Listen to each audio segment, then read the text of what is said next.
Thank you very much for coming tonight.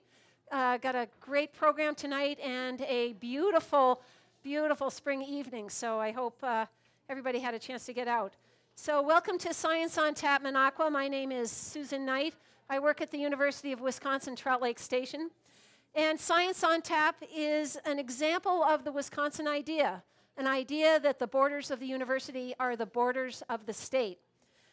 We set up an opportunity for you folks to see a speaker and ask questions. It's not set up as a lecture. It's much more interactive, and so I hope you came with lots of questions. I'd like to remind you about all of our partners in Science on Tap. We have UW Trout Lake Station, UW Kemp Natural Resources Station, the Minocqua Public Library, and the Lakeland Badger chapter of the Wisconsin Alumni Association, and of course our host, the Minocqua Brewing Company. And Science on Tap is largely brought to you by the Brittingham Fund, a fund to the University of Wisconsin-Madison. So, I have stapled my pages out of order. How do you like that? Okay. Hopefully I don't have just 2 pages of type page 3, because that's what it looks like I did. All right. So we're going to have to wing it here. Okay. So before I get started, I'd like to say that Kemp Natural Resources does have a program this summer, and their schedule is out, and it is on display in the back of the room. And so you can take one of these sheets. The first one is coming up this Saturday, and it is a discovery walk on the back. And so it's a discovery walk at Kemp Station, and it's Saturday, May 6th at 7 a.m. So get up, and it'll be lots of birds, so they recommend that you bring your binoculars. So that's great. Okay, so as I said, I'm going to have to kind of wing this, but I have I've talked to Jason a couple of times, so hopefully I'll get his introduction right, and hopefully he will correct me if I'm wrong. So Jason is from the Twin Cities originally, and he grew up there. His parents were high school teachers, and he went to Carleton College as an undergrad. After that, he went to the Boundary Waters as a wilderness, what did you call it? A wilderness ranger, which sounds like the most awesome job that anybody could ever possibly have. And there he met his wife, and they went from there to Sweden, where they worked on an island off the coast of Sweden and did some organic gardening and raised poultry and spelt, which is a grain, and vegetables. So he did that for quite a while. Then he came back, went back to the real world, got a graduate degree at University of Minnesota in agronomy and plant genetics, and then moved back up here to the Bayfield and Ashland area, where he is now the UW Extension agricultural agent, and he helps commercial farmers and home growers grow fruit and flowers and vegetables. He also works on statewide on a number of crops such as hazelnuts and currants and cherries, grapes, and raspberries. So he helps farmers adopt integrated pest management so that they can use fewer pesticides, and he's been very successful in that. And if you weren't busy enough, he and his wife also own a farm where they raise vegetables, poultry, and flowers. So tonight, I do have this part down. Instead of a trivia question, we have a sample of Jason's stand-up comedy routine. And I'm sure he brings down the house at the monthly farm co-op meetings. Okay, so your job tonight is to tell Jason which of these jokes is the worst, okay? All right, Jason should really give these, but I'm going to do it because, anyway. All right, so why don't melons get married? They can't elope. Oh, you got it. All right. Why did the tomato blush? Because he saw the chickpea.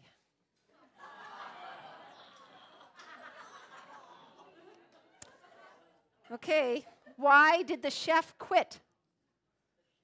The chef, the cooking chef. because they cut his celery. All right, those are all pretty bad. Okay, so before we get going, I want to make a quick note that Jason Fischbach will be on the Larry Mueller Show on Friday morning at 11 o'clock on Wisconsin Public Radio. So I hope you can all listen. Thank you very much for coming, and I'm going to turn it over to our speaker, Jason Fischbach. Great. All right. Thanks, everyone, for coming out. And my goal tonight is to talk about 5 essential gardening skills that I think all gardeners in northern Wisconsin should have, and hopefully make you all a bit more sophisticated as gardeners. Before I get started, I want to just get some sense who I'm talking to in terms of your gardening skills. So, one, how many of you didn't know there was a program tonight and you're stuck in the corner looking for a way out? A handful. Well, I'm sorry you're stuck and you have to listen about gardening for a half hour or whatever. All right, how many of you have never grown a thing and haven't even tried? A handful of people, one. Okay, how many of you are casual gardeners? Casual.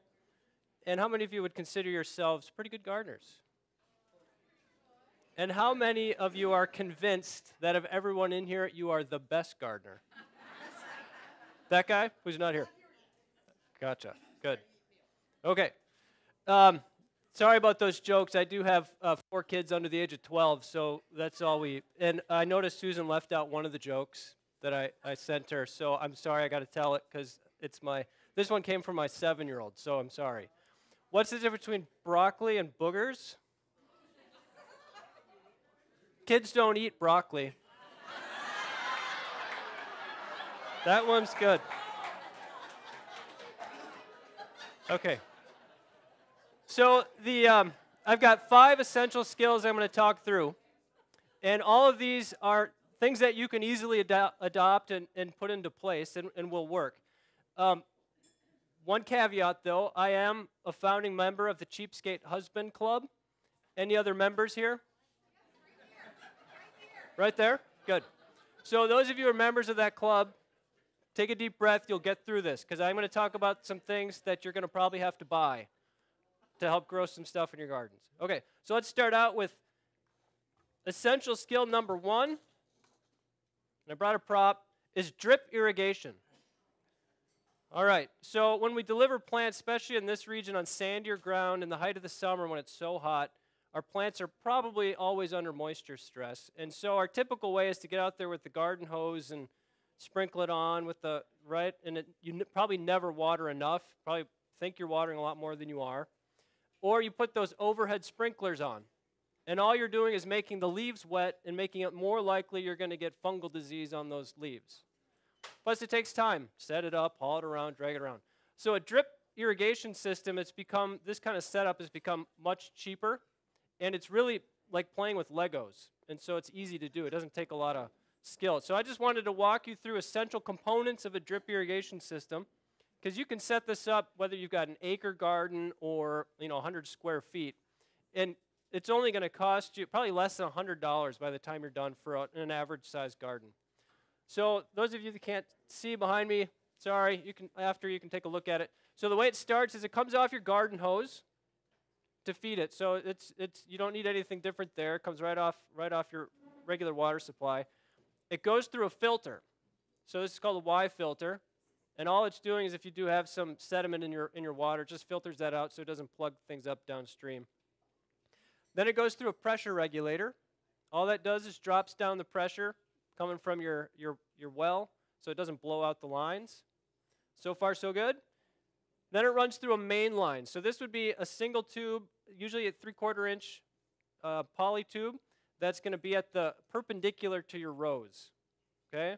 So imagine this is the garden. The rows are going this way. That's the main line, and then you have feeder lines that go the length of the row. How many of you use soaker hoses?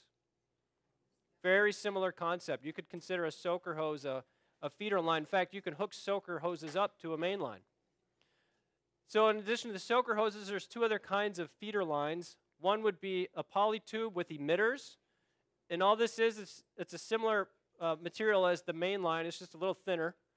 And in it, you've either got pre-drilled or pre-spaced emitters. So if you're growing, I don't know, peppers or something where you've got even spaces between the plants and they're fairly far apart, you'd have an emitter for each plant. So you might buy some hose that's 18 inches apart of your emitters, or you can buy emitters and put them in your hose, whatever spacing you want. So that you'd use that for your spaced plants. Then if you have a row of carrots where things are closer together, you'd use drip tape. So similar to a soaker hose, it just has holes about every 4 to 6 inches. All right, so I'll give you a website, not endorsing this company. There's many of them that sell this kind of material, but they have really good tutorials for beginners. It's called the Drip Store. The Drip Store. Okay, so you can go online, take a look at the tutorials, and you can piece out the things that you need. If you have an interest when we're done, you can come up and ask questions or take a look at this. So again, the concept here is once you get it set up in the spring, you just leave it. And then the way you water is you just turn on your spigot and you're done. And it just slowly, you might run it for an hour every day, and that's all it takes. So you save a lot of water because you're not doing this and evaporating half of it. You keep the leaves drier, and you actually deliver water exactly where the plants need it at the root system. All right, so that's essential skill number 1. Number 2 is soil structure and learning how to be a better manager of soil structure. This is a handy tool called a broad fork. Anyone have one of these? A broad fork? I thought they did a good job with the name, right? A pitchfork is just narrow. What's a wider pitchfork? We'll call it a broad fork. Sounds good. All right, so the idea here is that with our gardening, what we're trying to do is allow the soil structure to build over time. Just like if you were out in the woods, over time you get organic material falls to the surface, it decomposes, and you end up with a real defined soil structure with horizons, and you get the coffee ground feel to the soil. Those coffee grounds, or that granulation of the soil, results from biological activity, so bacteria and fungi and everything else that's working on that soil. It secretes stuff, and it creates these little balls of soil. Makes it real porous so the water goes through it. It holds a lot of nutrients, and the roots have space to grow. So there's actually oxygen in that soil as well. So when we go in the spring or in the fall and just rototill it, we destroy all that soil structure. And now you're starting over from the beginning. Now with gardening, usually you're able to just add a bunch of organic matter to make up for that loss, and so it helps offset some of the bad parts of that rototilling. But that's the way we've been gardening forever, and it's probably the wrong way. One of the biggest innovations in farming over the last 15, 20, 30 years has been no-till agriculture, where they don't turn over that soil and destroy it. So what we can do instead is you use a broad fork just to loosen the soil in the spring. So you jump on this thing, get it nice and deep, and you just pull back.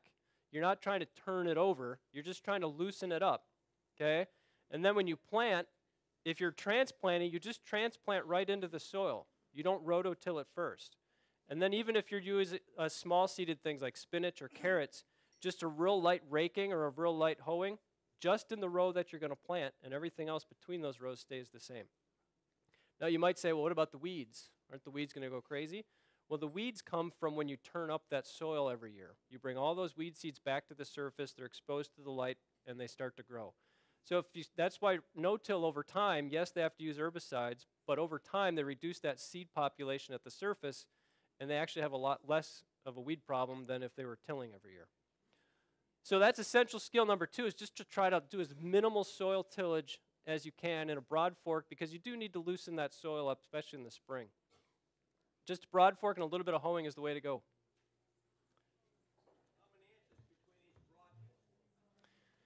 It depends on how strong you are. So a good 6 inches.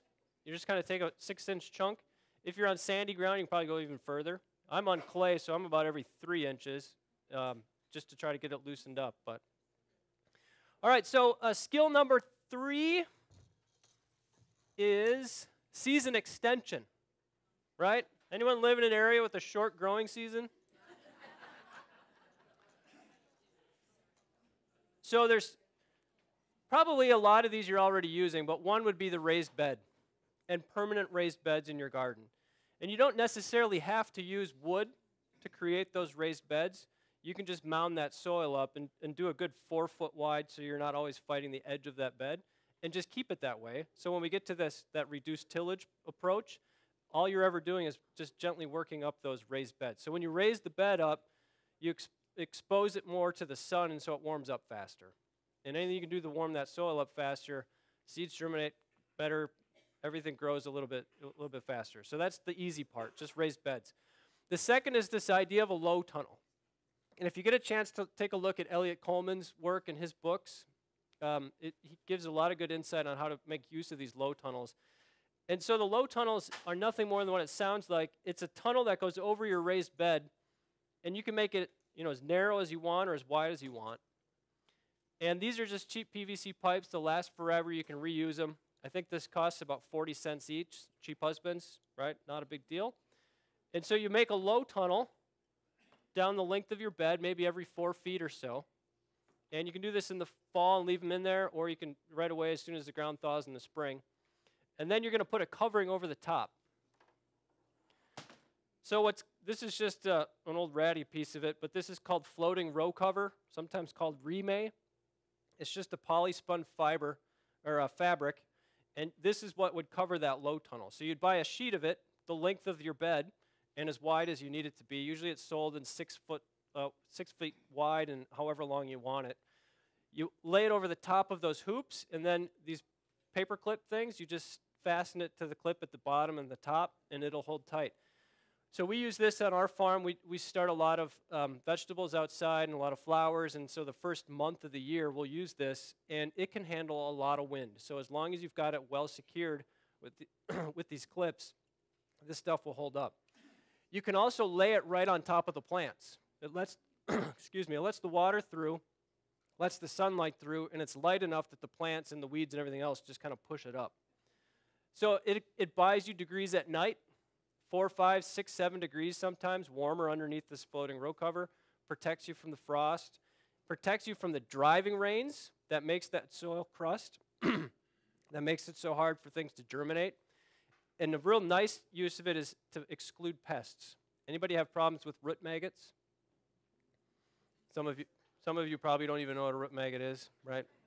So when you get all the holes in the onions, the holes in the potatoes, the holes in the carrots and all that, right?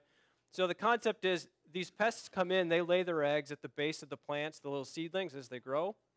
And as the seedlings grow, the root maggots grow with it and causes the damage.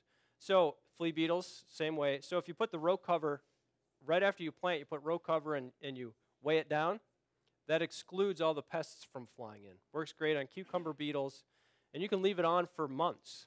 Take it off when you need to weed, and it lets the sun in. And yeah, there's a quick question.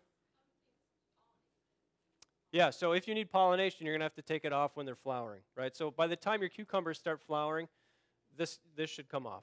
But before that, you can leave it on. So low tunnels with floating row cover is a good way for season extension up in our cold soils. And we'll have plenty of time for questions. I just want to go through the first 5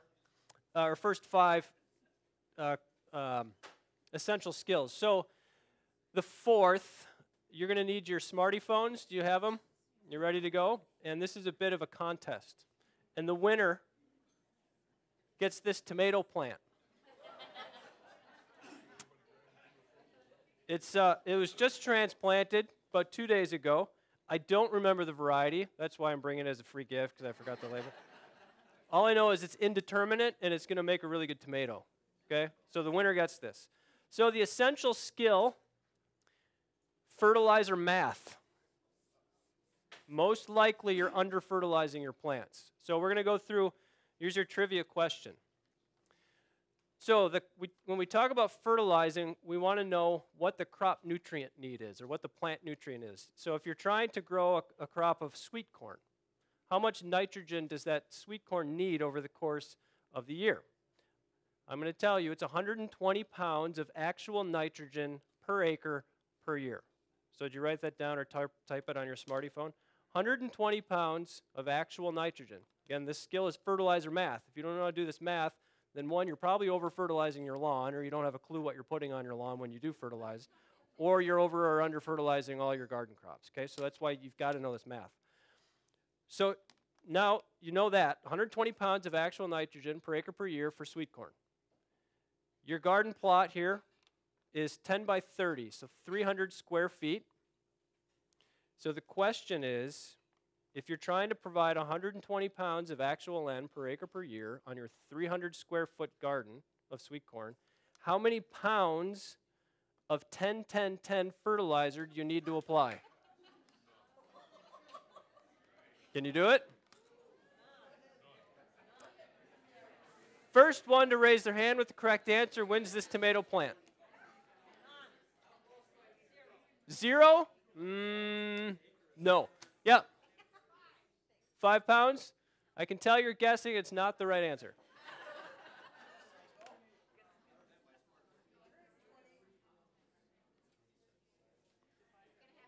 I can hear the gears turning. Yeah. 0.916 pounds. I like that it's a fraction because it sounds good, but not the right answer. 10 pounds. We're pretty close at 10 pounds. 5. Now we're just guessing. Okay, anybody? We got 5 seconds. Oh, we've got the right answer. 8.3 pounds. I'm impressed. Yes, so the winner of the mystery tomato. Congratulations. So here's how it works. Here's how he got to the answer, other than I gave it to him so somebody would get it right tonight. So 120 pounds per acre. Let's figure out how much 10-10-10 fertilizer you would need to provide 120 pounds of nitrogen. What's the first number on the fertilizer bag? 10. What does it mean? It means by unit weight, that product is 10% nitrogen. So the way I think of it is if I added 1 pound of 10-10-10 fertilizer, how many pounds of nitrogen am I adding? 1/10, 0.1. Okay, so if you have 120 pounds of actual N you would need 1,200 pounds of 10-10-10 fertilizer. Right? Now you have to convert the pounds per acre to the area that you're fertilizing in your garden. So 300 divided by, that's 300 square feet, divided by how many square feet in an acre? You're close. I always forget too. 43,560. 300 divided by that times 1,200 equals 8.26. I let them round it up. Okay, so if you get an opportunity to take a master gardener class, and if this would be a great thing to learn is fertilizer math. So if you're trying to grow broccoli, for example, broccoli is just as hungry as corn. It needs about 120 pounds per acre per year. So you have to make sure if you get little buttons and you just don't get very good broccoli, you're probably under-fertilizing it. So on those real hungry crops, knowing what you're adding or what needs to be added is really an essential garden skill to grow good vegetables. All right, so that was skill number 4. Skill number 5 is the ability to eat currants and like them. Everybody know what currants are? Okay, so really what's happened, if you go to Europe, currants are everywhere and everybody loves currants. So why don't we eat currants here? Some people like them, some people don't. Yeah. Do you have an answer to that?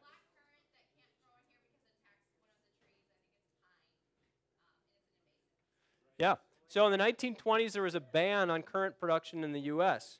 That basically the concern was it's an alternate host for white pine blister rust, which moves into white pines. And in this part of the world, we love our white pines, right? So we don't want to kill them. So there was an effort to eradicate all the wild ribes species, all the wild currants. So what that happened, it basically stopped any sort of currant industry in the U.S., whereas in Europe it kept going. Well, breeding disease resistance is fairly straightforward, and there are a lot of currant varieties that are resistant or immune to white pine blister rust. And in fact, most states, in 1966, Wisconsin removed their ban. New York State actually had one of theirs longest, and they've removed their ban on most of the varieties. So the reason why it would be great to grow currants is they're so easy to grow, right? They're so easy to grow in our region in the north because they can handle the really cold winters. And the number one thing about them, the deer don't eat them. And the wine is good too, right? Okay, so a fruit crop that the deer don't eat. Sounds pretty good, right? And it's good tasting. Now, the problem has been most people are familiar with maybe red currants, and it was probably Jonquière von Tetz is the variety that some people have, and it's not the best tasting, or black currants, which are really astringent, really tart, okay? And those are probably Titania or Ben Surek. So there are other varieties that are out there, like pink champagne, Ravada, Blanca, where the taste is really nice. It's still, the tartness of currants are still there. It's an acquired taste to some degree, but they're sweet. And you can make wine out of them. You can make really nice sorbets. My kids love the currant sorbets, and when you basically, to make a sorbet, you just boil down the fruit real gently, you strain it, and then you put it in your ice cream maker with a little bit of sugar. So if you do pink currants, it makes pink sorbet, bright pink, no added colors, just bright pink. You do white, it makes a white sorbet. You do black, it makes a real dark blue or black sorbet, and the kids just love it. So really, if we're trying to grow fruit, sometimes the easiest way is just to learn to eat the fruit that grows well, right? Instead of trying to grow all these other crops that the deer destroy all the time, or you need to put up Fort Knox in order to grow them. Okay, so that was my 5 essential tips. Hopefully that was something you got. And so now, this will be a warm-up, not this Friday, but next Friday, May 12, is Bayfield in Bloom. And Larry Mueller does his Garden Talk show live, and he's done it for this will be his 14th year. And I've been on that one for the last 10 years or so. So, any questions, fair game about fruit or vegetable production? I'll do my best to try to answer those questions.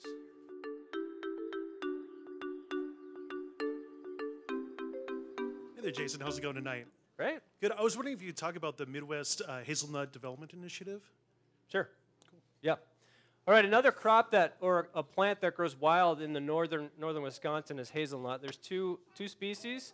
There's the beaked hazelnut that has those kind of long snouts. You tend to find them mainly in the shade or in the woods, and you usually don't have very many nuts at any one time. They're kind of clusters of 2. And then there's American hazelnut, which tends to grow sandy ground, more open areas. And you'll see in July or August, they're loaded with nuts, and you're all excited. Then you're going to go out and pick them, and then they're gone overnight. The squirrels just love them, okay? Well, hazelnuts, it's a high-energy, high-fat content food. It's 60% oleic acid. Oleic acid is what makes olive oil so healthy. And olive oil only has about 65% of its fatty acids is oleic acid. Hazelnut, it's closer to 70%. So in a lot of ways, hazelnut and hazelnut oil is healthier than olive oil. All right, so there are commercial varieties that are available for growers on the east coast or the west coast in the Willamette Valley of Oregon and British Columbia and a little bit in California. None of those varieties of hazelnut will grow here. They're European hazelnut. So our effort, and the question was about the Upper Midwest Hazelnut Development Initiative. This is a project at the University of Wisconsin, University of Minnesota. We're trying to breed and select hazelnuts that come from the woods here in our region for growers in the Upper Midwest. And the way we think of it is, you've probably heard of the epicenter of potato diversity is in Peru. You're standing right in the epicenter of hazelnut diversity in North America. You probably didn't even know it. So what we've been doing is screening all these wild populations to try to find plants that are real productive, that have good tasting nuts and disease resistance, and those are the ones that are the start of our breeding project. And we've been at it for over a decade, and we now have 8 selections that we think are worth growing, and we're working now to get those propagated and out to growers and gardeners, anyone that wants to try them. Now, squirrels and hazelnuts and blue jays are always going to be a problem, right? And even in Oregon, where they have, a lot of hazelnuts, they will lose their outer 2 rows in commercial productions to the wildlife. So, like most crops, feed the wildlife, then feed yourself. Or you just have to watch them and pick them early. And I have some hazelnuts at my place, and it's not the squirrels so much, it's the blue jays. And the blue jays wait till the day they're ripe. And it's always the day I've got to go to a big meeting, and I'm heading down the driveway, and I can't pick that day, and here come 40 blue jays. I won't see blue jays all year, except in the spring, until the day those hazelnuts are ripe. So as long as you're paying attention and you pick the day that they're ripe, you can still get a decent crop out of them. So.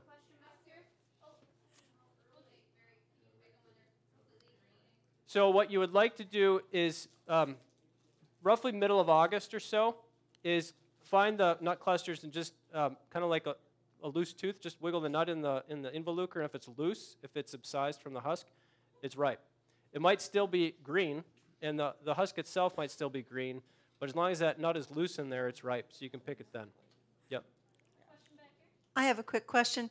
You referred to the little mini greenhouses as a tunnel, and I wanted to know, are they do you fasten them down on each end, or is there a tunnel? Yeah, so it's a low tunnel, so it's as long as you want that tunnel to be. It's just how many hoops do you want to use, right, and how long is your garden bed. And then on either end, you'll weigh down, you'll kind of bring that fabric down to a bunch and then weigh it down with a stick or a log or just tie it on itself. And then if it's real hot, if it's 80 degrees, 90 degrees, and there's no wind, you can just undo those clips and then just take the top off and then put the top back on. We only use it usually the first month of the season or so, and then it's warm enough that you can take them off. Question right here. Okay, I have a question. In the past, I've had good luck growing carrots, green peppers, and for some reason, last couple years, green peppers, no. Last year, my carrots failed. I didn't get any carrots. Any ideas? Do I need a pH? Is something wrong? What's happening with the soil? Sure. I have a raised bed that's with we put topsoil in it. Mm-hmm. So tell me more. So the green pepper plant itself didn't grow, or you never got peppers? It doesn't produce fruit. Doesn't produce peppers. Okay, and then the carrots, you got good healthy greens, but no. I had some carrot in the left? beginning when I thinned them, and then they were gone. They were rotted. Did you notice? I don't know. I just didn't get any growth. I didn't get any leaves left. Didn't Okay. get any. So start with the peppers first. If you're not getting fruit on pepper plants, you're getting flowers. Were you getting flowers? Should ask that. No. Okay. So if you're not getting flowers, it's either the plant's just not thriving, the plant's not healthy, or you could be losing the flowers. When the temperatures get below 50 for peppers, you lose the flowers. That's where these low tunnels can come in handy with peppers, because they can handle a lot of heat, but they don't like the cold. So you put the peppers in a low tunnel, and you can leave them there season long, and you're going to have to take it off during the day to let the insects in there to pollinate. The carrots, if you're starting to get some growth, usually they're going to do fine. You might get smaller carrots, or you'll see rotting, or they'll get real hairy, get a lot of root growth. If you're not really getting the growth at all, I would really look at the fertilizer question, right? Even a raised bed, adding compost is not the same as adding fertilizer. If you were to test something like well-rotted compost, you're going to have nitrogen 1, 2, 3%. Imagine how much you're going to have to add at 1 or 2, 3%, okay? The reason you add compost is you're adding organic matter that holds moisture, creates better soil structure, and it will hold nutrients that are in the soil, but if you're not adding the nutrients, there's nothing for that organic matter to hold. So you're going to have to look at manure, so you've actually got some, ideally rotted manure, you've got more nutrient in it, or some fertilizer, either granular or a soluble fertilizer that you can water on. Because there's a vegetable fertilizer out Mm-hmm. that I'm using some of it. Most likely. It's a soil test or it's essential garden skill that I think everyone should know, but which I didn't talk about, but soil testing. So a good soil test every couple of years will give you an idea if you're missing something, right? Question here. What variety of black raspberries would you recommend for up here, and where can you buy them? Yeah, black raspberries. So we did a variety trial in Bayfield because there was an interest in looking at black raspberries. And so we did Jewel, Mac Black, Munger, Bristol, a couple others. By far and away, Jewel was the top black raspberry variety. The flavor was the best, the plant vigor was the best, and more importantly, the winter survival. Black raspberries don't survive the winter all that well, but Jewel has always come through for us. So, a lot of times when you have fruit varieties, you might say the top 5, they're all kind of the same. When it comes to black raspberries, Jewel is by far the best. Where are you buying them? Most garden centers, if they carry black raspberries, will carry Jewel. Otherwise, you're going to have to go online and look for it. So a place like Norse out of Massachusetts sells a lot of really nice, high quality. Most of your garden suppliers like Jung or somebody else typically is sourcing from places like Norse to start with, and then they just resale it. see, Indiana Berry is another company that's had good luck. Those are where we got the plants for the. Yeah, you may have to look around online to find those black grass, that variety, Jewel. Yep.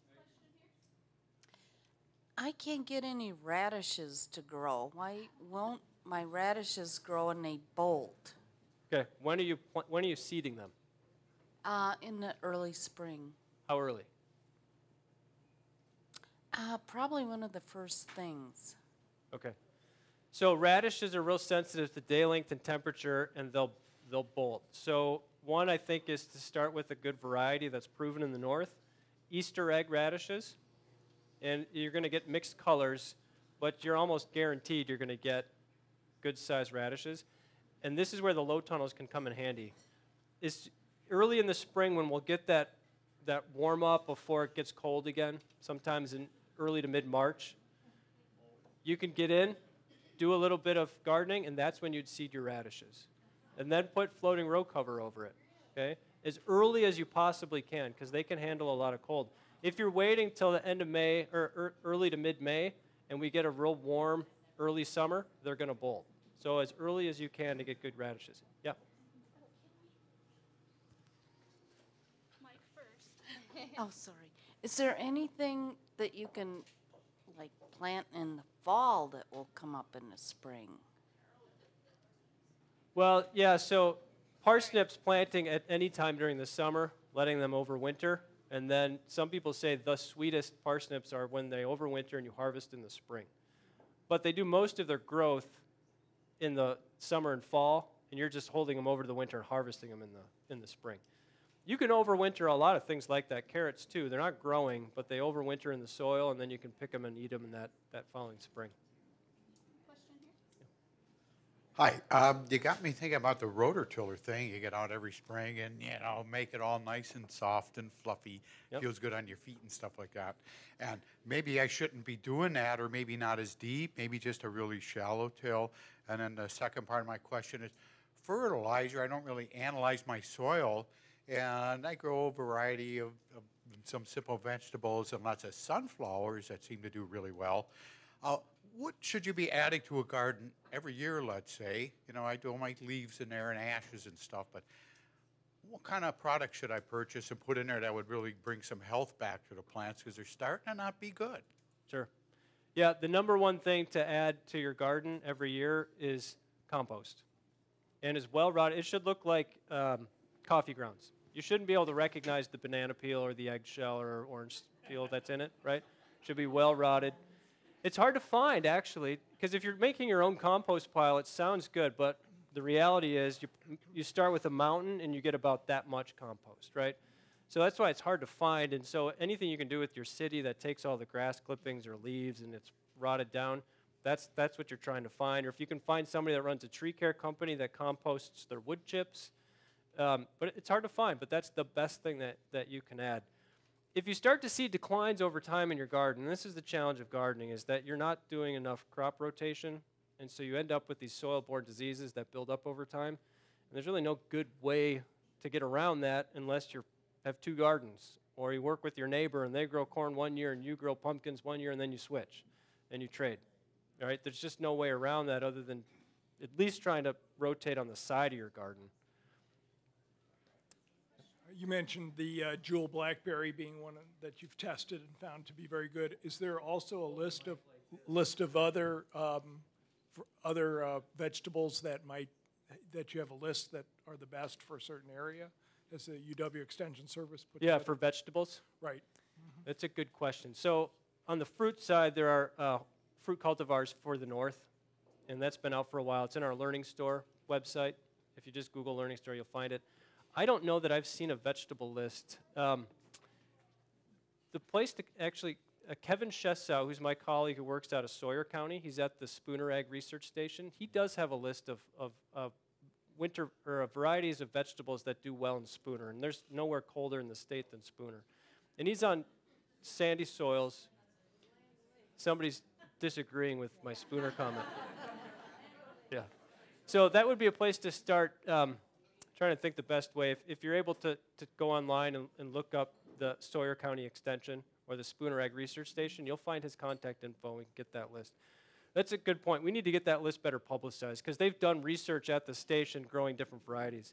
The other thing that's developing is UW Extension now does have an organic vegetable specialist, Erin Silva. She works out of Madison, but she's been doing, and then Julie Dawson, who does more horticulture work in urban areas. They've been doing more work with vegetable variety trials, which hasn't been done for a while. And they've been doing theirs at Spooner, which is similar enough to this area that the information would be accurate. So we'll work on getting that out there and better publicized, so you've got that information. Hi, soil testing, can you talk a little bit more about that? You know, I know you can get testing kits from the UW Extension. Can you talk about how to get those easily? I'm so impatient. Yeah. And then I see there's soil testing kits like at Ace Hardware and things like that. How good are those types of kits? Because I've got a number of beds that I could do, and I would imagine I'd have to do a soil test for each bed, right? So. Yeah, so the soil testing kits that you can buy in the stores, they'll give you some information. They're just not accurate enough. Now, so you go through a testing lab. So the university runs a testing lab, but there are a couple other private labs in the state. Soil testing is easy to do. You need a 5-gallon bucket and a shovel. A spade works. And you're just going to take your garden or your bed, whatever it is, and you're going to walk a W across it. So let's say it's an average-sized garden. You want, let's say, 4 subsamples. Okay, you got your 5-gallon bucket and your spade. Take 4 spots, and you're going to dig out a wedge. Okay, so you put your shovel in on one side, you turn around, put your shovel in on the other side. You get down about 6 to 8 inches, so you take out that wedge, put it in the 5-gallon bucket. Get all 4 of them in that bucket, mix it up really well. You can throw out the sticks and pine cones and that kind of thing. And then you need 2 cups in a plastic sandwich bag and label the sandwich bag. And then that's what you'd send into the lab. So if you're going to go through a state lab, you can run it through our county offices. The county extension office, bring it in there. They'll get it, the paperwork they have, you'll send it in. I think it's $12. I'd have to look it up per sample. And that'll give you 4 numbers. Organic matter, which is an overall measure of how much organic material is in the soil. pH, which is key. You want to have that for vegetables between 6 to 6.8, is a decent range. Phosphorus and potassium. It's not going to give you nitrogen because nitrogen is always moving around during the year. So it's an annual addition of nitrogen. So we don't test for it. You just have to assume you lose it all every year and then you have to replace it. The more organic material in the soil, the more that nitrogen stays in the system and doesn't leach out. It's just rotating between the plant.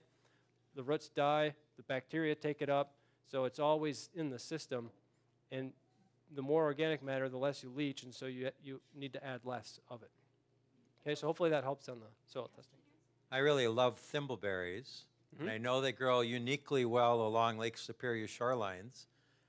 What's special about them in your area, and can we grow them here? Because they became available at the farmer's market, smaller plants this last summer. Yeah. I don't know that much about thimbleberries. My time in the Boundary Waters, that was one of our staple small fruits. They're tasty. So, I'm not sure what it is, why they're there. It could just be that's where they're distributed, temperatures, soils. Yeah. Yeah, good question. I can't answer that one in terms of how to grow it. Try it. If you can find the plants. You could think about the conditions. So typically it's going to be on some shade, right? And it's going to be, moist. Yep, moist soils, typically. But, I'm not sure if it's clay or sand. I've never paid that much attention to it, but try them. Yeah. We have a question from the library. How do you manage the pH of compost pile that includes pine needles and oak leaves?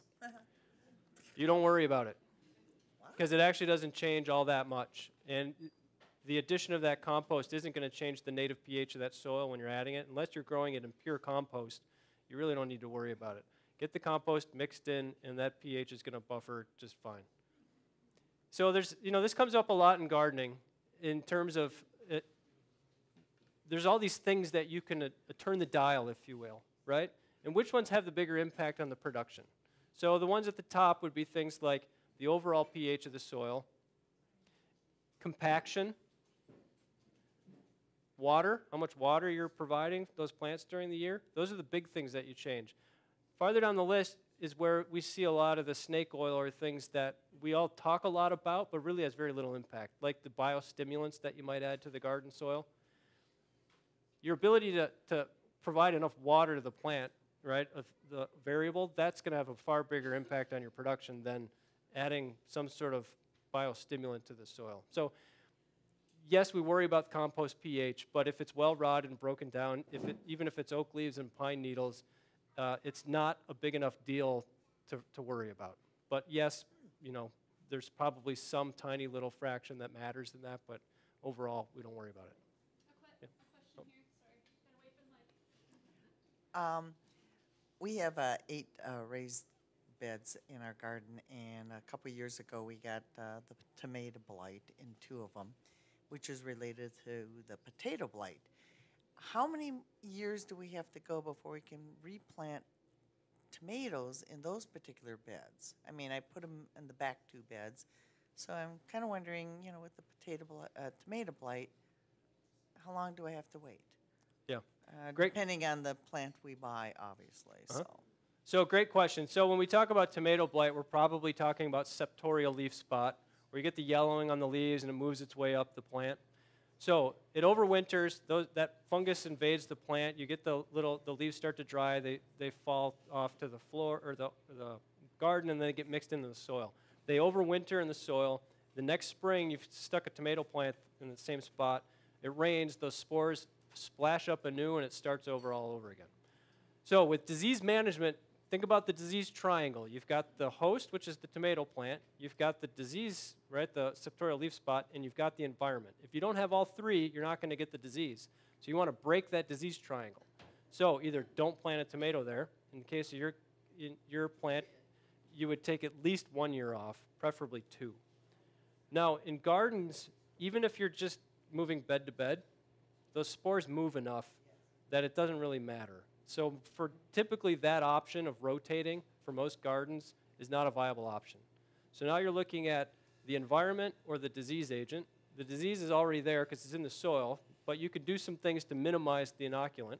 So you can make sure that you get that soil turned a little bit. Now this is counter to what we talk about minimal tillage. Or you're trying to get that material out of the garden as soon as you can.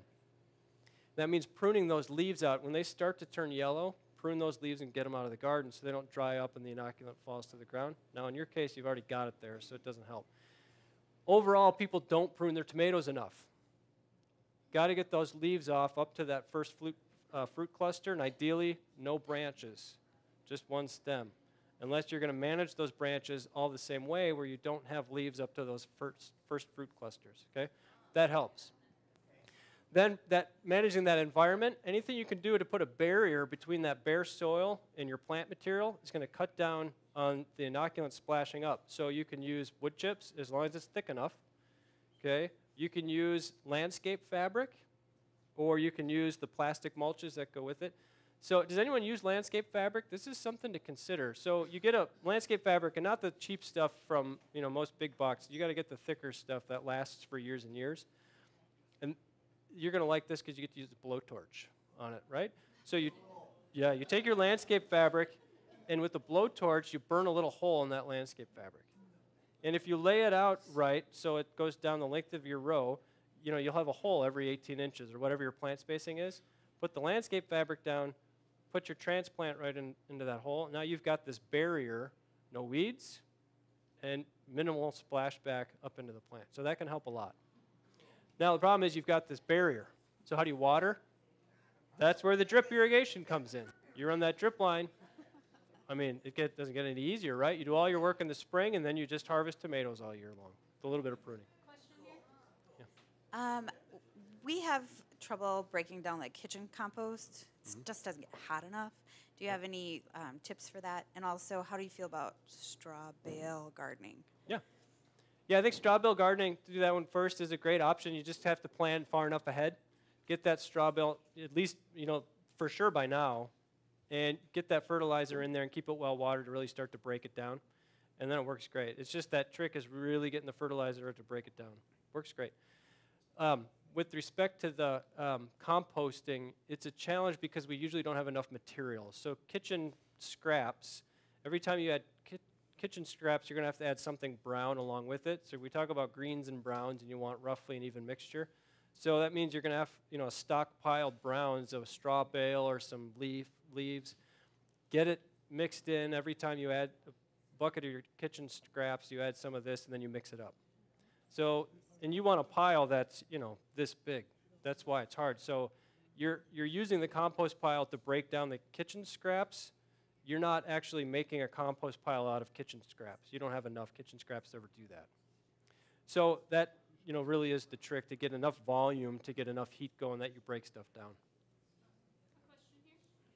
Other than the currants, what do you recommend gardeners can plant that the deer won't eat? So the university used to have a list that said deer-resistant plants, and then they changed it to plants that deer don't prefer.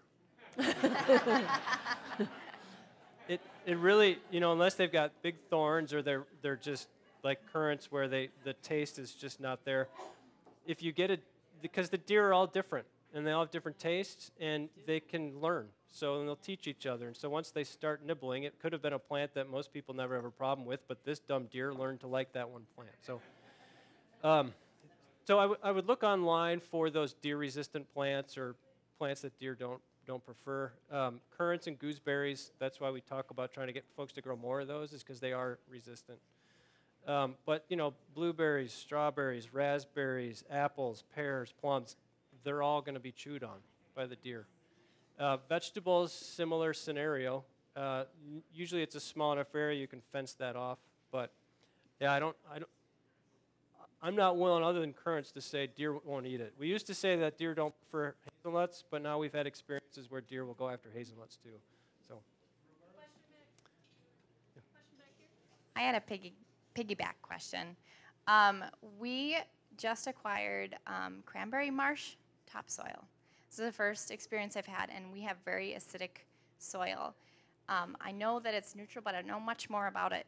And my additional question to that is, as far as a compost, we have been composting, but I am curious on how the effects of chicken coop droppings, how that would work at making a good composition between the two elements.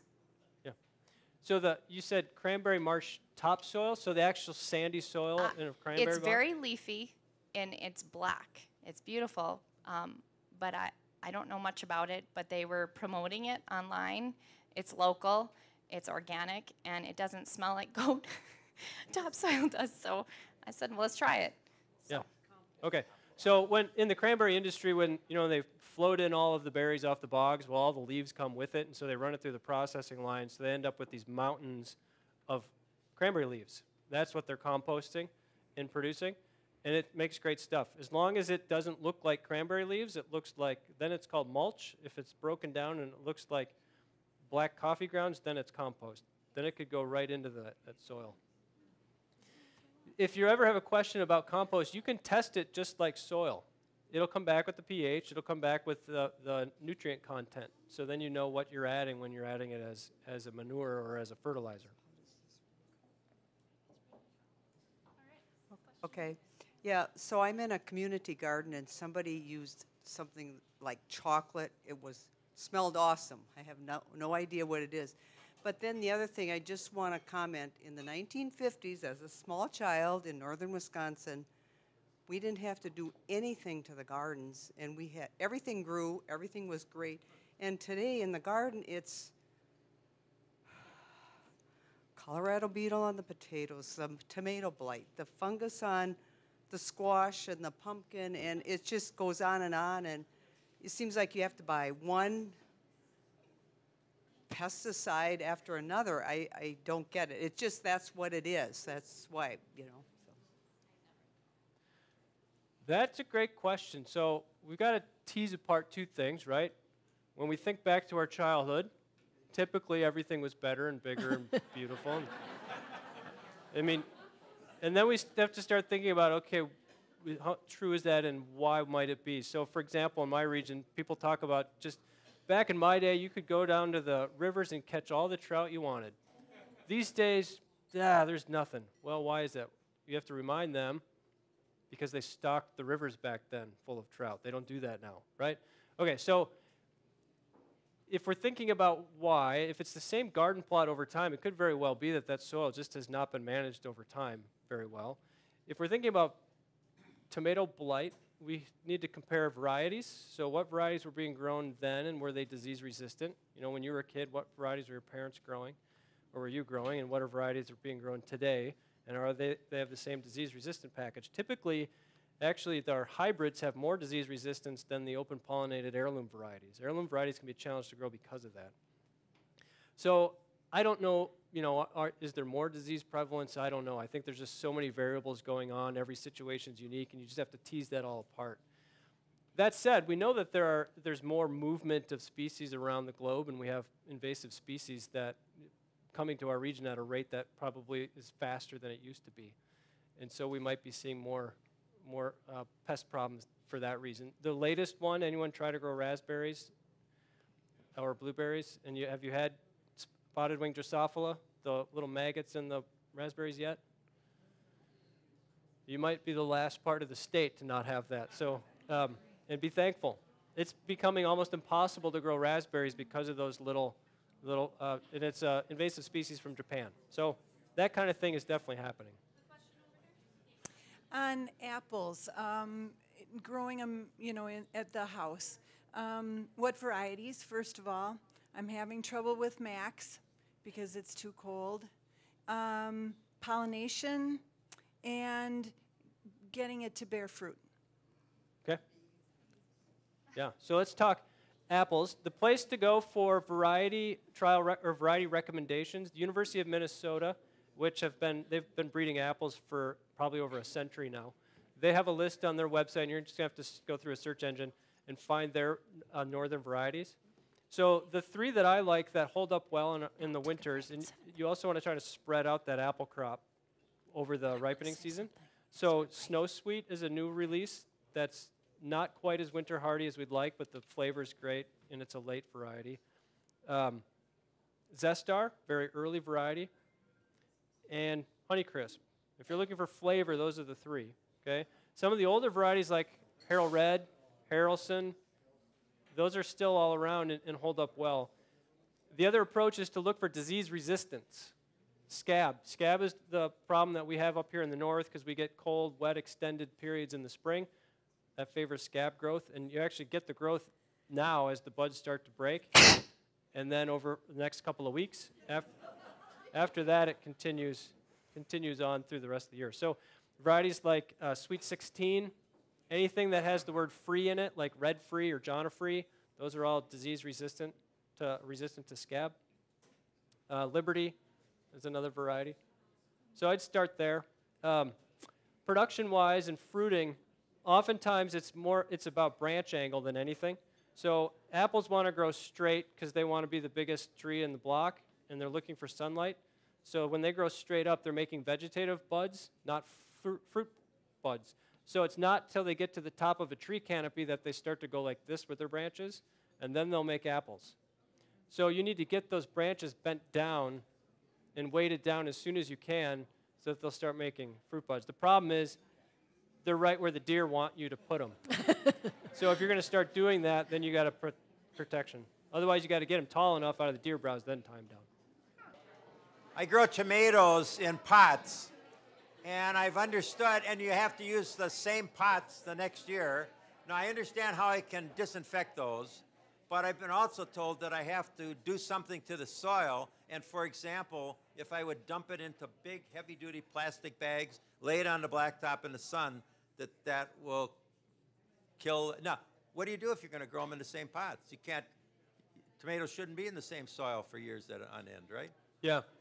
So this comes up a lot with container gardening. In fact, I was over at the Master Gardeners annual conference over in Marinette County, and there's a talk all about tomato management in containers. So yes, you can use the same container, wash it really well, and then wipe it out with a bleach solution, 10%. So that'll disinfect it, put it out in the sun to dry well. Okay, now you're ready for the pot. Really what you should do is use new soil every year. And it should be potting soil, not soil you dig out of the garden or out of in the woods somewhere, because it's too heavy, there's too much whatever's coming with. So that means you're buying new potting soil every year. If you've got, the bigger the pot, the better, because it doesn't dry out as fast. Get kind of pricey. So good comment that came up was buy that potting soil in the fall when they put it on half price. Make a pile or stack up those bags in your garage, and then you're ready the next spring. Now that soil that you used in the pot the year before, you can add that to your compost pile, put that back in your garden. Maybe not the place where you're growing the tomatoes, but yeah, so you wouldn't put it back where you're going to grow tomatoes or something, but, and nothing wrong with putting it in a black plastic bag and heat sterilizing it. That's not going to hurt anything, but all that peat moss and organic matter that's in potting mix, great for your garden, so you can add it back in. But try to reuse or use new soil every year for those containers. I have a strawberry mystery. So I have about 3 varieties of strawberries, and they all grow really great. They're happy. They have flowers, they get fruit, but the fruit, as soon as it turns to fruit, just kind of withers away. Okay. Does it dry up, or does it turn a little bit leathery? It kind of dries up. Okay. So there's a couple of different diseases, and one is actually called leather rot. And I don't know offhand, you have to do a little bit of digging, but you're getting a disease on the fruit that causes the fruit to desiccate and break down. And really the only way to treat it is with some sort of a fungicide, and they're organic or conventional that you can use. There's a suite of fungicides that work. And those are going to be applied early on in the season when those strawberries start to green up. You'll take a little break during bloom, when the first flower trusses come out. You may have to continue after that. But typically, if you get your early season applications, it takes care of the problem. Unfortunately, there's really not a good answer. Things like good airflow and make sure you've got it on a site that you've got good airflow, it only goes so far. And if you're seeing that disease over time, or you're seeing it every year, you're going to have to do something to break that cycle. So, and you're seeing it on all 3 varieties? Yeah. So you've got it there in that. Yeah. So you're going to have to look at it, either take a year off from strawberries and start over, or you're going to have to look at a fungicide application. The universities publish annually what's called the University Pest Management Guide, and in there, for each crop, they'll walk you through, by the phenology of the plant, of what diseases to look for. And if you get that guide online, then you can really zone in on what that particular problem is. Or you can actually take that sample of that strawberry, send it into our disease diagnostic lab down in Madison, and I think it's $20 they charge. They'll tell you exactly what the disease is, because they'll look at the spores from the disease, and then they'll tell you exactly how to control it. So it might, if you want to spend $20 on that, something you could do. Yeah, just kind of a 2-part question. So a real quick one, has there been any studies on kind of clay compaction in lower horizons with those forks in clayier soils? And then could you talk a little bit about your own research? Sure. So the broad fork on the clay, so the problem has been forever, especially in agriculture with plowing, is you create what's called the plow pan layer. So when that plow gets dragged across the field, we all think of it being pulled this way, but it's resting on the field as it's being dragged, and it's heavy. Especially when you add the toolbar that connects to the plow, you're putting a lot of weight on that soil, and it's compressing every square inch of that soil because you're plowing the whole field. So you get this layer. So if you dig a pit in the field, you'll go down and there's about this much soil that's pretty loose, and then you see this real dense layer of compaction, and then it's kind of back to your normal soil horizons. So the reason we go to something like a broad fork is that you can get down in that plow pan deep enough and break it up. This action, you get no compaction, right? So when they do the work, in gardening we call it, the broad fork. In the industry and agriculture, they call it vertical tillage, where they're actually running teeth like this. So it's the same action as the broad fork. So you're just punching down and pulling up a little bit instead of turning over. And it really reduces compaction and maintains no compaction over time. With respect to my own research, so primarily in my role as agriculture agent, I do a more information delivery or educational programs, but I also do some work with our vegetable producers. So one program we have is with high tunnel greenhouses. So talked about the low tunnel. The high tunnel is nothing more than just a bigger low tunnel. It's a greenhouse, and you don't add heat. So it's passively heated. It's just a single layer of plastic over these kinds of frames. And the reason they're used is that they're really cheap to install. So like a cheap, relative term, but a 24 wide by 48 long high tunnel might cost, depending on bells and whistles, $3,500. The metal will last 30 years. The plastic lasts a good 5 to 10 years. And so you get much better production out of those tunnels. So what we've been looking at is winter spinach production, harvesting spinach in February, January, March with no added heat. So the way you do that is you plant the spinach in the fall in September in these high tunnel greenhouses, and then you get a couple of pickings in the fall, then it goes dormant. Spinach can handle our cold winters, so it stays dormant in the high tunnel, and then starts growing again when the day length moves along. So toward the end of February, it gets a little warmer, and then you can start picking again all the way into May. So we got some research funding to figure out how to optimize. What are the best varieties to use? What are the, if you're going to add some supplemental light in December, is it worth it? Do you get enough production even though it's so cold by just adding light? Or what if you add just a little bit of heat? What if you keep the temperature from going below 32? Is that little bit of heat enough? Do you get enough production to pay for that little bit of heat? So we've been doing that research at 3 locations in Ashland and Bayfield County, and we're finding some pretty neat results. We're able to get spinach, continuous spinach, from, we plant mid-September, we start harvesting toward the middle to late October, and we're still harvesting. And we're harvesting about every 2 weeks from some of these plots, all the way through the winter, no added heat, and a little bit added light. Yeah. So that'll get published and put out. So if you have a property where either the city allows you to put up a high tunnel or the neighbors don't care, right? For a fairly modest amount of money, you can put up these high tunnels, and anyone who puts these up, they don't even garden outside anymore. That's been our case. We put up these high tunnels, and we don't grow anything outside. It's not worth it. The production in these high tunnels is so much better. You get tomatoes in July. You have tomatoes all the way through October instead of, like 2 weeks, maybe at the end of August if you're lucky, before they all crack and the slugs get them and the septorial destroys the plant. So that high tunnel technology is, nothing more than a big low tunnel, and it works great. I talked a little bit about the hazelnut work that we do with Extension, trying to do some crop breeding, and we're working with currants to find varieties that work. So a fair amount of variety trial type work with different crops. We have a question online. Yes. What about flowers? We have lots of flower lovers here.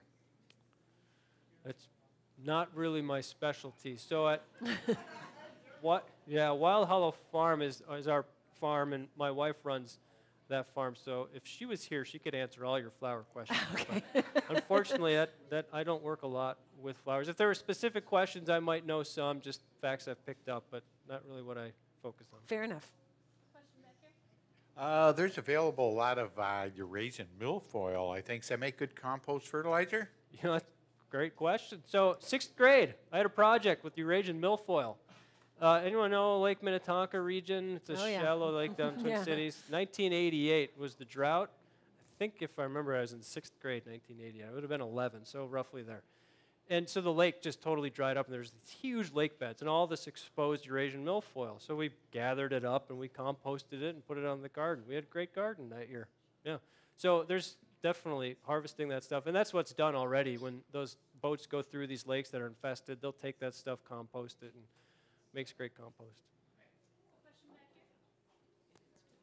I make my compost with primarily oak leaves, and I don't have much green to add. So when I layer it, I use a granular nitrogen, high nitrogen fertilizer. How long should I assume that nitrogen stays in that compost? Is it the 1-year principle that you alluded to earlier? Yeah, good question. So you should assume that yes, it's gonna be there for a year, and it depends on how exposed that pile is. So if it's exposed to the weather and the rain, a lot of that's gonna leach and be gone in a year. If it stays real wet, it's going to denitrify and you're going to lose it to the atmosphere. So assume that it lasts for a year. But this is particularly if you're going to rely on that as your source of nitrogen fertilizer, which you should have some in there, just test it. You know, for relatively cheap. And if your compost system is basically the same every year and you're using the same inputs, the test results for this year should be roughly the same for the next year, you know, depending on how much rain and that kind of thing. But that's a great thing you could do to know for sure.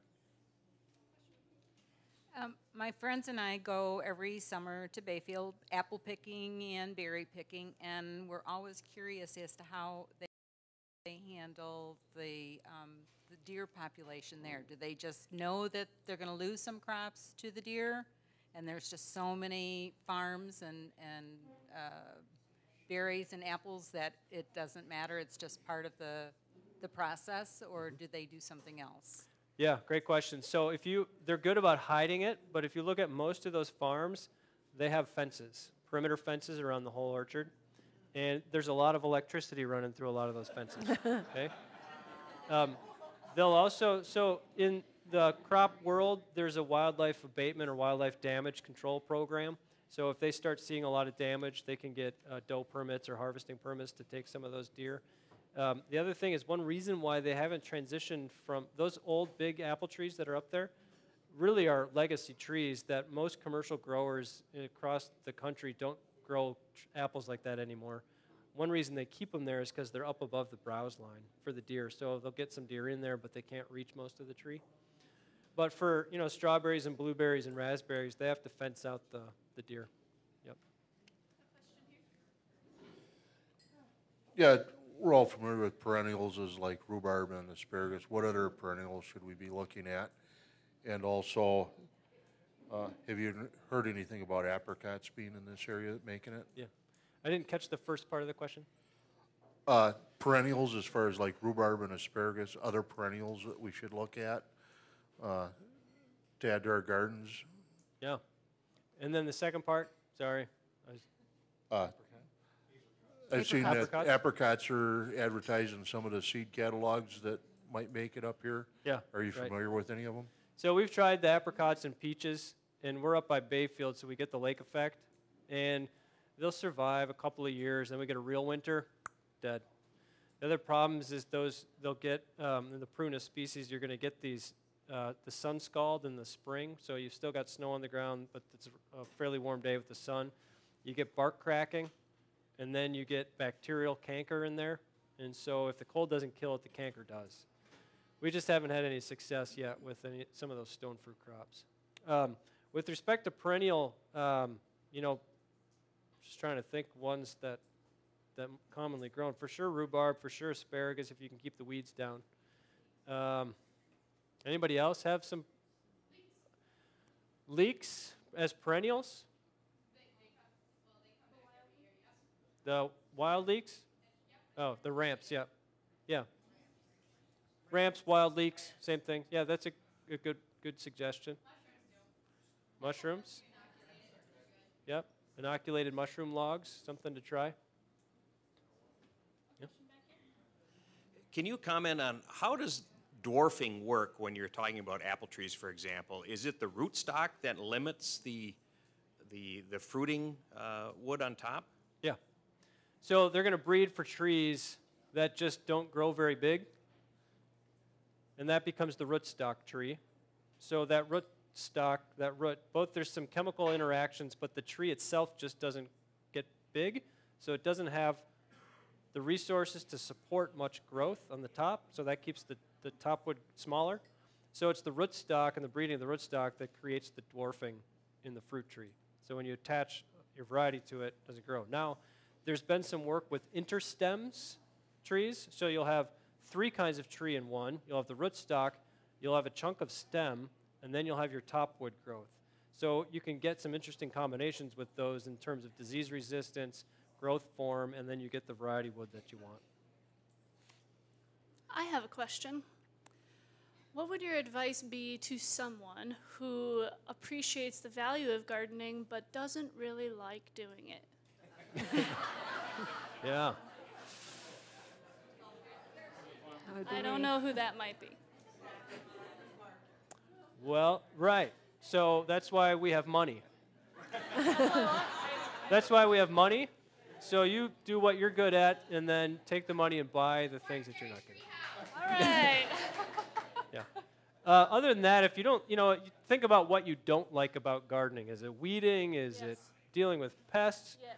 And then learn about ways to not ever have to weed, right? So like that landscape fabric I talked about where you burn tiny little holes in it and plant in the landscape fabric, basically takes care of your weed problems.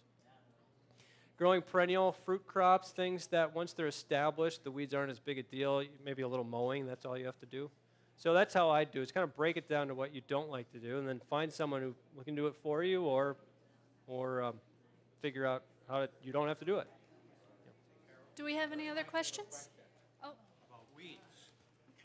Is there some weeds that might actually be helpful to your garden? I heard like maybe purslane.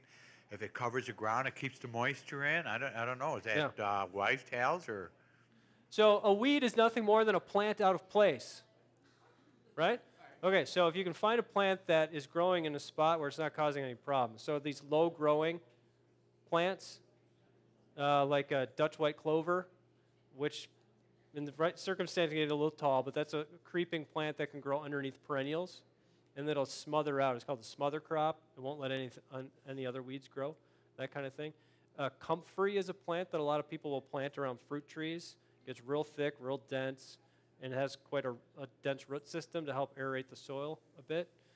So there's a whole world of cover cropping out there that you might not grow at the same time your crop is there, but you might grow it before or right after, and then you till it in, and it acts as green manure, or while it's there, it's called mulch. So cover cropping, if you start to poke around online, you can learn a lot about it. Do we have any more questions this evening? I have a question before we go. So are you seeing any changes in plant hardiness around here due to climate change? We're actually finding, yes, so we're getting winters that are milder, right? And so something like sweet cherry, which the fruit buds typically would not survive, but now it's surviving some of these milder winters. But then the winter of 2013, 2014 shows up. So with fruit crops, it's got to be reliably warmer to be able to push these hardiness zones. If you get one normal winter, a real bad winter, you're out of luck. This happens with peaches. So we can maybe grow some peaches for a couple of years, but then the bad winter comes. So we haven't sort of got far enough along in climate change, if you will. The other problem that's associated with these is the spring and the February thaws, January thaws. So the way plant dormancy works is once they accumulate enough chill hours, then they're set. They can break bud and start growing again.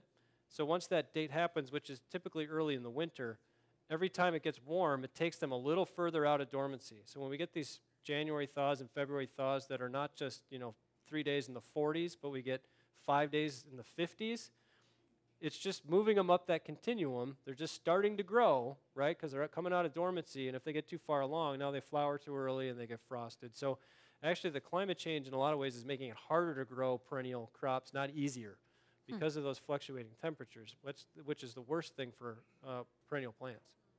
Oh, interesting. One last question? Yeah. We've had problems growing beets now for several years. We've bought seeds from different sources. And leeks or beets? Seeds. Beets. Beets, okay. Yeah, regular beets, Yeah. And we've planted different varieties of seeds and planted them in different locations. They just don't seem to go any place. They either slow or no germination, or very poor plants with virtually no rootstock. Okay. So let's talk about a couple things. One, this spring, try to transplant beets. Have you ever done that? Grow them in. So you can buy trays, and the trays are sold by the number of cells that are in the tray. So like a 96 has 96 cells. Those are typically about 1 inch, or like I think it's a 126. So try one of those celled trays. It's the same thing if you go to like a bedding plant greenhouse. They'll have those big flats. So buy one of those, put your beets seed in there, and then try transplanting and see what happens. You might have better luck that way. beets are really sensitive to herbicides. Any herbicides that have been used over time or potentially drifted in? Okay. So try transplanting and see if you see any different results. Otherwise, it's a good question because beets are typically really easy to grow. One interesting anecdote about the dangers of herbicides in terms of thinking about their effects. So there's a herbicide called oust, and it's been used in the rangelands in the Dakotas to control some invasive species, but it's highly volatile, so the chemicals get up in the air. And they ran into problems with beet growing country in the Red River Valley of Minnesota where the beets were coming up, turning yellow and dying. They couldn't figure out what is going on. So it turned out when they had sprayed in the early spring over in the Dakotas, western Dakotas into Montana, big thunderstorms would well up. They'd pull the volatiles up into those thunderstorms. The thunderstorms would move across the landscape, across the country, and then eventually they collapse and, it rains and the things fall out. So it was picking up this herbicide from the one side of the state, moving it to the other side of the state. You can imagine how low those concentrations are, right? Mixed up in a thunderstorm, falling on these beet fields, and it was enough to stunt the germination of those beets. Probably not your circumstance, but beets can be real sensitive to environmental conditions. But try transplanting. I'm looking at reclaiming an old field that it's grown up with grass and different things now.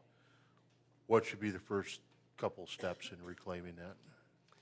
One, figure out if you've got quackgrass. So dig up that ground and look for those rhizomes that are running those white long roots. If you've got quackgrass, if you're going to try to grow a garden or something, get rid of the quackgrass. However you need to do it. So this is where you would use that tillage. It's called clean tillage all year long to break up and get rid of those quack. If you can find a quack digger to pull out as much of that as you can. You can smother it if it's a small area. Put heavy black plastic down and just burn it up for a year or so. If you have to, spray something like glyphosate, Roundup. It kills it, it moves down into the plant, and now you can be organic for the next 50 years, but that 1 year you weren't. If you don't have the rhizomatous grasses, then you've got other options. Just tillage, work it up, heavy composting, weed barriers of some kind, and eventually the crops will outcompete the weeds. Yeah. Is there one more question? Yeah, no problem. Okay. As a beekeeper and just having some conversations with an Oneida County Beekeeping Association, colony collapse is a severe concern. And it's also directly affecting the gardening naturally and then intentionally in this area. So my question is that the Roundup and all of these herbicides are directly related to the colony collapse as far as being a neurodisruptor in the colonies. Do you know anything about it? Can you give me any hope, any glimmer that we've going to figure this out quicker than we destroy our major pollinator of North America? Sure. Yeah, great question. It's a huge concern. Caveat, I'm not a bee researcher, but there's enough out there in the literature now and discussions that it's pretty clear, even though folks really want it to be one cause, right? Hopefully it would be just as simple as it was that herbicide that was used or that insecticide. It's turning out it's not that simple. There's a range of factors that are combining. There's disease pressures on the bee populations, loss of habitat, herbicides for sure, pesticides are having a role. So all these things have come together. Climate change, whatever it is. So we know one thing that for sure does not hurt bees, and that's growing more stuff, more habitat for the bees, more food, and that means flowers year-round, okay? And so that's really, from a landowner standpoint, one of the easiest things you can do that's for sure going to help. Then there's the other issues are policy related. When herbicides or pesticides are used, that kind of thing. There's also research that has to happen to better understand this issue. There's questions about invasive species and pests moving along that are having an impact on bee populations. So all these other variables that need your support for funding and for policy to make sure that work gets done. But it's a huge problem, and without bees, we've got issues.